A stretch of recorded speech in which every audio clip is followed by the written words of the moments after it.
Le chanvre, c'est une plante cruciale dans la lutte contre les changements climatiques. Elle nécessite peu d'entretien, elle régénère les sols et capte plus de CO2 qu'une forêt de même superficie. Avec ses tiges fibreuses, on peut faire des vêtements, du béton de chanvre, du papier, des biocomposites et bien d'autres produits écologiques bien plus verts que leurs alternatives. La raison pour laquelle on ne trouve pas ces produits-là partout autour de nous aujourd'hui, c'est en partie dû au fait que le chanvre a été interdit pendant près de 70 ans en Amérique. Ça fait en sorte que ça a grandement ralenti les avancées technologiques dans ce domaine-là. La problématique qu'on vit avec la production du chanvre au Québec, c'est d'attacher les différents maillons de la chaîne. Donc, pour produire, il y a des contraintes qui peuvent être agricoles au niveau de la capacité de production, les équipements qui sont utilisés.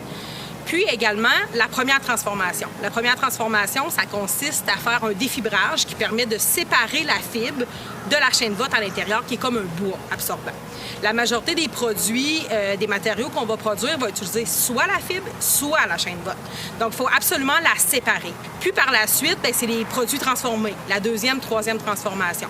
En ce moment, au Québec, il n'y a pas de défibreur en fonction. Donc, on a beau faire des champs, il y a eu plusieurs champs qui ont été faits au Québec depuis les 10 dernières années, mais quand on arrive avec les balles, eh bien, comment on fait pour le défibrer quand on n'a pas l'équipement?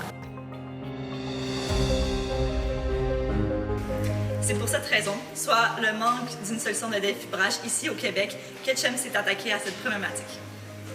Pendant près de 2 ans, nous avons mis en commun nos compétences dans le but de développer une solution au manque de la première transformation du chanvre.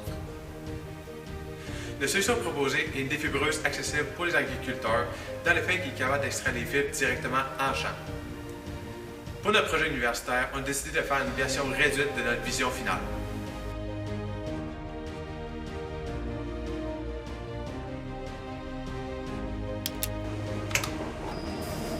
Le fonctionnement est simple. Une fois la machine actionnée, l'utilisateur insère les tiges dans la machine. Les tiges sont alors concassées et brossées par une succession de rouleaux. La fibre sort de la défibreuse et la chaîne vote est accumulée dans un réservoir.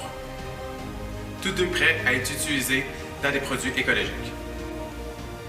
Le prototype de défibreuse est le premier pas vers la démocratisation du chanvre. Mais le combat n'est pas terminé. Il manque encore de la sensibilisation, des investissements et surtout des changements à la réglementation.